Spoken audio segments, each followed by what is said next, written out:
What's up, y'all? It's your girl Sakina, and I'm back for another review. This is my review for the Real Housewives of Atlanta. This is season 13, the reunion part 1, y'all. We almost done. Well, the season is wrapped, but we got the reunion. I think somebody said that it's 3 parts, and I'm just like, why? We should just do 2 and go about our business.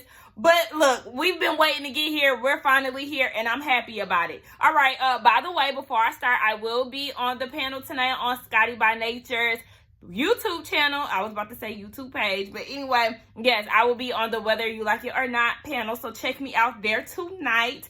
The link will be in my bio. But let's get into these looks real quick, right? All right. So, Cynthia, Portia, and Kenya look like Destiny's Child, with Portia being Beyonce of the group. I would say, who gonna be Kelly? I'll probably give it to, we're gonna give it to Kenya, and then we're gonna say Cynthia is Michelle. Now, they definitely dressed in sync. I would like to say that I do like the dungeon theme. I love the fact that they had their outfits and Bolo's outfit, and I just love the details. I really like the set. The set is very nice, and I love it. Looking at the pictures initially when it came out a few weeks ago, I was really not into Candy's look like that, but it is very fitting for what the theme is. Drew's outfit, it wasn't really geared towards the theme. I didn't necessarily hate it. I actually loved her ponytail, like the little detail in the back. I really loved that. Drew's makeup looked good, so shout out to Drew because she actually did look good for the reunion. I just don't think she was necessarily with the theme.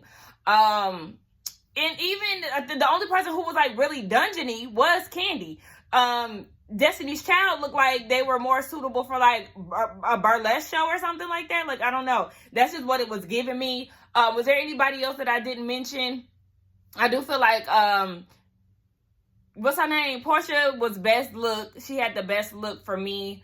And the rest of them, I don't even really care about. I don't really care to talk about everybody's outfits too long because I just want to wrap this shit up. We get into the conversation about gaining weight, the quarantine 15. Baby, I don't know how much weight I've gained throughout the year of 2020, but I know I'm trying to get rid of this belly, okay? That's one thing about it. I'm trying to get rid of it. I know I said this year I do want to get serious about working out. I mean, we only 4 months in, so I still got my time to get serious about that.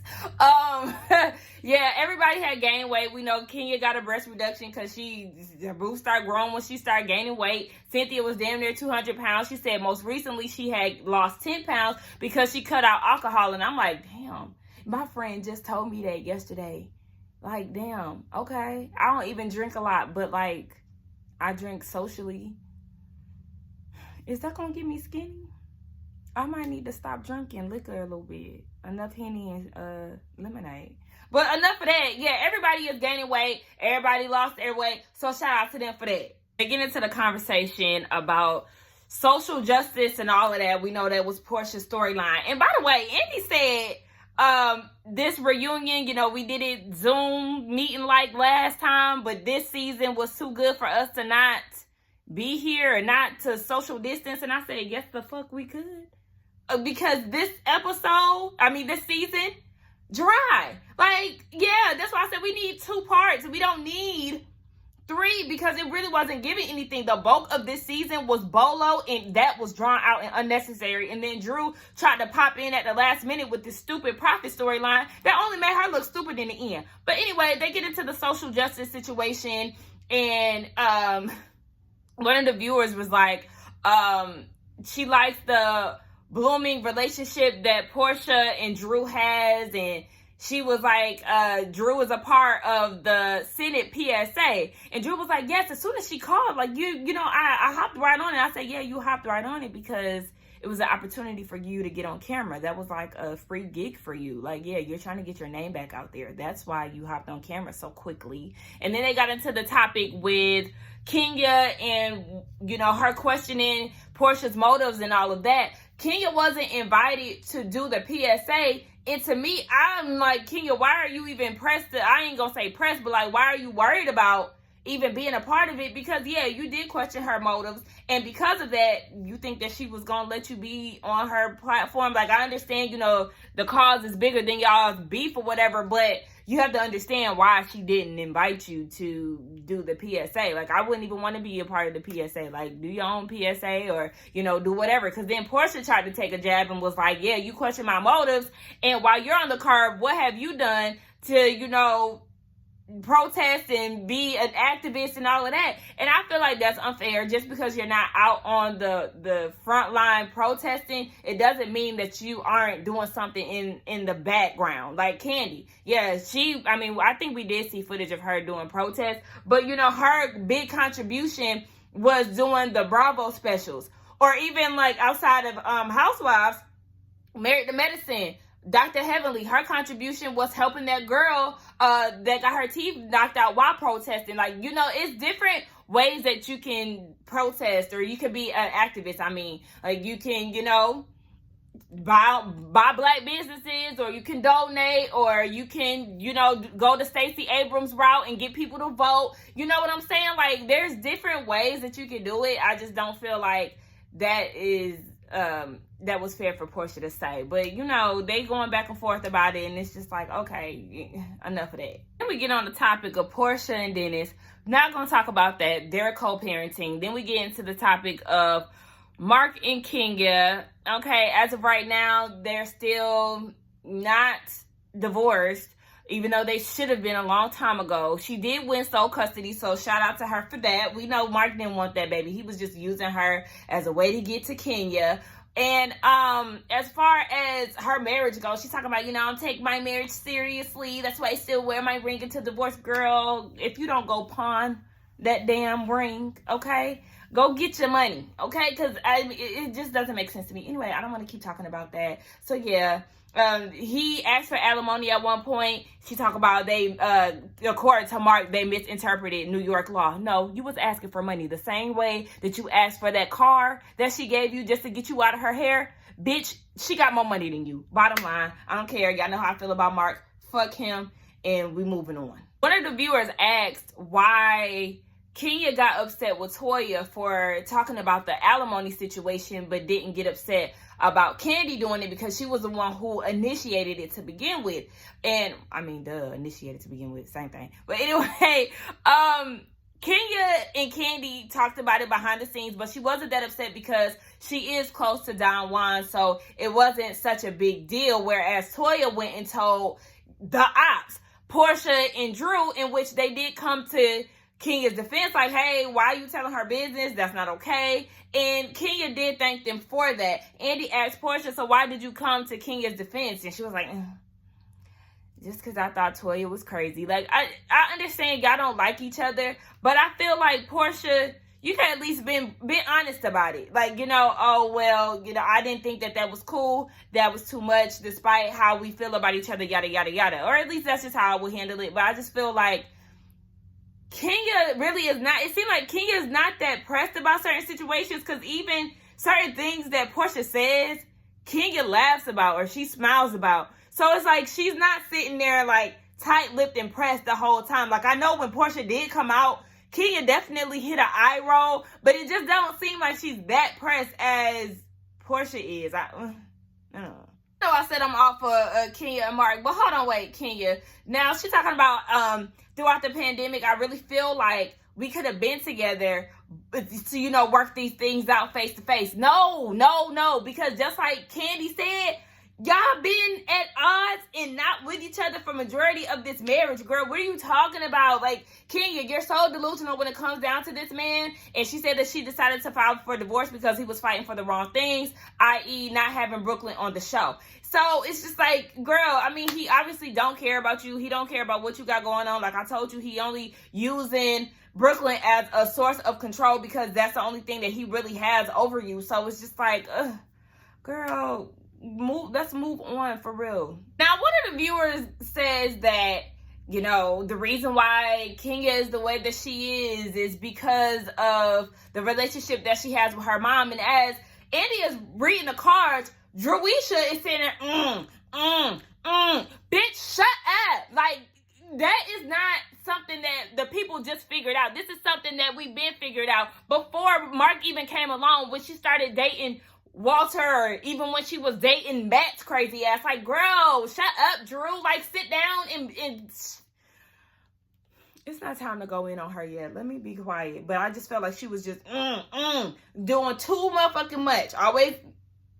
Anyway, we learned that Kenya's mother is actually, trying to take some type of baby steps with Brooklyn. She sent her gifts and all of that, which, is a step in the right direction. Maybe she's going to try to put some type of effort into Brooklyn, but it would be weird because I wouldn't even want you to have a relationship with my daughter, especially after you've treated me like a fucking stranger this whole time. We have no type of relationship, but you feel like you can try to creep in with my daughter? No, thank you. And now we can go in on Drew, because one of the viewers asked, why are you so pressed about Kenya's marriage when you don't know where your husband at when he went down to Tampa? And she gonna say, that's funny because, I really don't talk about her marriage like that. Lies. And Candy had to call you out on it. So did Cynthia. And so did Kenya. Like, girl, you were panini pressed about her marriage. You had something to say in all of your confessionals as if your background is squeaky clean with you and Ralph. And she was like, well, she had something to say the moment that we came down to, Lake Bailey. First of all, the straight comment was really in regards to you. Like, it wasn't a shot at your marriage. Like, what are you talking about? You were reaching in that moment. And then she even tried to tweet about it and talking about my family is under the same roof. Well, girl, you also looking for your husband in the daytime with a flashlight. Like, bitch, what are you talking about? She gets on my nerves. She gets on my nerves. But I'm just going to try to keep it down today, okay? Like, I don't want to get, my feathers ruffled, okay? Like, Drew just does the most, and I just don't understand it. Like, girl, what are you talking about? And then that's when Candy was like, not Candy, but Kenya was saying, well, your family is not under one roof because your baby daddy is under the roof of a jail. It was Kenya is basically trying to say, like, girl, your family is scattered. Like, basically trying to say you got two baby daddies. Like, your family is not under one roof. It wasn't unnecessary. Yes, but whatever. It's Drew. I can't stand her. Drew thought she was doing something. But for real though, you could have said that to my face. You could have said that to my face. You was talking all that. You could have said it to my face. Like, okay, and you could have said all that shit about her marriage in her face too. If you want to sit here and call her fake and all of that shit, bitch. Yeah. What are you talking about, Miss I'm So Real? Like, she swears she the realest bitch in the room, but she really a fake ass snake. Like, that's the thing that gets me about Drew. She really tries to come off as this keeping it real girl, and you really not though. Like, if that was the case, you would have gave the same energy that you're requesting of Kenya. You would have gave it to her too. She would have heard all of this marriage shit that you had to say behind her back in the midst of filming and in your confessionals. Like, what are you even talking about, girl? Get the fuck out of here. They have this back and forth about the whole Native American Halloween costume that Kenya wore. Honestly, I was cringing throughout her whole speech because I do feel like in the year of 2020, back then when this was filmed, or even 2021, because this was recently filmed, I just feel like you should have been known that. Like, it should have been something that you should have been aware of a long time ago. Now, I will agree, now that she done put it out there in social media too, Drew, you had something to say in your confessional, but yeah, you must have forgot that you did the same thing for Halloween, and when she tried to lie about and say that it was a family reunion thing, okay, well, that's still weird. And yeah, the girls called you out on Facebook. You definitely hashtag Halloween, so you're a liar, Drew. What's her name? Portia. You had so much to say about it too, but yes, your sister had her outfit on. Like, yeah, these are things like, yeah, y'all had something to say about it. And I feel like, yeah, y'all should have said it was in poor taste and y'all could have kept it moving. And I do agree with what Portia was saying, though. Like, yeah, this is a teachable moment. Yes, you learn from your mistakes, but at the same time, you need to allow me the same grace because, yeah, back in the day, as foolish as it sounds, yeah, I was not familiar with the Underground Railroad, but I did apologize about it. I acknowledged it, and I educated myself, and what she did, they did a flashback and everything, so I was totally on board with what Portia was saying because she was right. Like, yeah, had she went and wore that outfit, Kenya definitely would have rolled that down to the grave. So I understand where Portia is coming from, where her stance about it and where she stands with the whole Black Lives Matter thing and how she gave herself room to grow from that experience. But I also feel like we shouldn't harp on the whole Halloween thing, because I mean, yeah, it was a mistake, and a lot of people have done the same mistake. So that's just my thing. A lot of people have made that mistake with the whole natives, and even there was a picture of Candy with that. So yeah, I mean, let's let it go. It was a learning thing. Let's let that go. Why is this even a whole segment? So we talk about Ralph and Drew. He comes out and, you know, they talk about Josiah and the experience that he's having with old daddy. And Ralph is more so the bridge. He's bridging the gap between the two of them. Josiah spent his birthday with his dad. His dad flew into town and all of that. So they've been getting to know each other. I am wondering, like, Drew, why aren't you the one that's bridging this gap? Because that's your baby daddy and this is your son. But listen, any way to get Josiah into the good graces with his dad, go off, Ralph, and do your thing. Now, here comes Drew, trying to make a moment with Kenya. She wants to address this retweet that Kenya did about how the scene with Josiah and him trying to get to know his dad, the whole thing was just cringy. And I'll insert the tweet here, but it was just weird because it's like, Drew, you're reaching for a moment again. She retweeted something that we've all been thinking. This whole thing is cringy, down to you calling this man old daddy, down to your son's responses, down to this man being a complete stranger to, you know, this man, like your son, like he doesn't know who this man is, bottom line. So just the fact that he has no interest in knowing who he is makes it all more cringy. Hell, I just don't understand why she wants to make this big deal with Kenya. And it's like, she's not the one who tweeted it. She retweeted it, one, and two, she tried to like put on a Oscar award-winning cry. I was just so devastated. And then as a mother, you try to do the best that you can for your child, and then snapped out of it quickly and was like, well, you should learn from the experiences that you had with your mother. I was like, okay, well, I thought you was just crying. Now all of a sudden you back at it and talking about Kenya was irresponsible and she needs to take what her mother has gave her and learn from it, basically. And how low do you want to go? Because we can go there. And Kenya was like, okay, well, go there, but my opinion ain't gonna change. Exactly, bitch. And what? You ain't gonna do shit, Drew. Drew is so dramatic, bruh. They would never forgive you for that. It was a fucking retweet and it wasn't a jab to your son. Like, it, I understand people get really sensitive when it comes down to their kids. I understand that. But like, you just want a moment with Kenya so bad, just so you can get on Portia's team even more, so you can earn more cool points with Portia. Like, what are you talking about, bruh? You acted as if she tweeted this, and you act like she said your son was this, and that. She just said that the situation, she just retweeted it. That's all she did. She just retweeted it, and the tweet just said that it was cringy, and that's how all of us think about it. Like, all of us think that this shit is weird. Ralph in Tampa. Okay, they went to counseling. They ain't counseling every Monday. They got divorced damn near 3 times or something, she said. Okay, but yeah, you keep talking about this whole perfect marriage shit. Girl, get the fuck. I'm Candy. Like, girl, what? He hasn't given me a reason as to why he's cheating, even though he printed receipts and showed your running app and did all of this.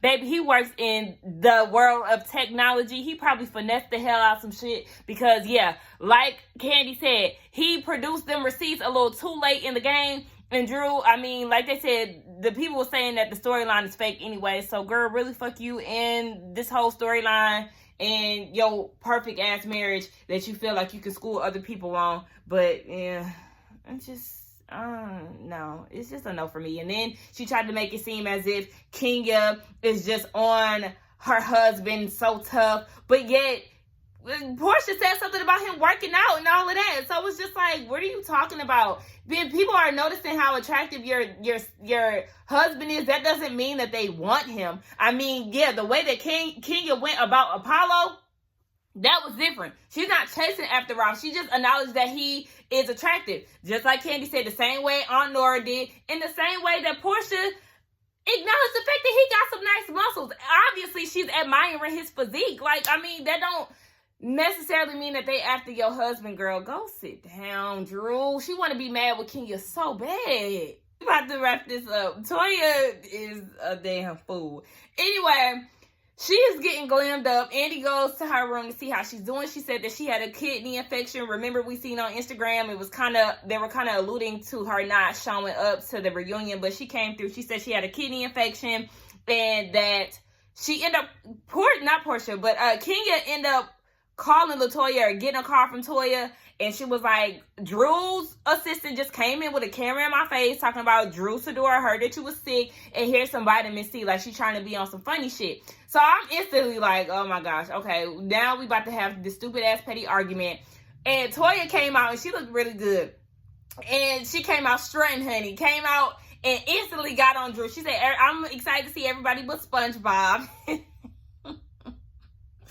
And she said that Rouse Barber, so I guess Rouse Barber is a female, because Rouse Barber came in with a camera, you know, like I said here's the vitamin C and all of that.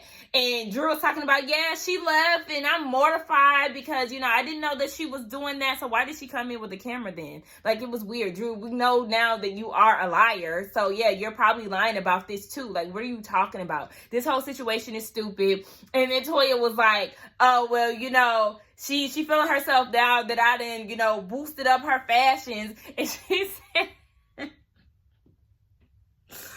she said every day Drew came on the scene looking a damn mess with them costumes, honey. Listen, one thing I will say, Toya, you definitely gave her the push that she needed, talking about that wig, because, yeah, she did come here serving a little bit better. Even though throughout the season, she knew how you felt about that wig, and she still delivered us with nothing but a clusterfuck of clothing and looks. But anyway, yeah, that was the end of the episode. I mean, it really wasn't too much to give, but y'all check me out on the panel tonight. I got some shit to do, so I'm ready to wrap this up. Let's get down in the comments and talk. Don't forget to like, comment, and subscribe to my channel, and I will see y'all in the next one. Bye.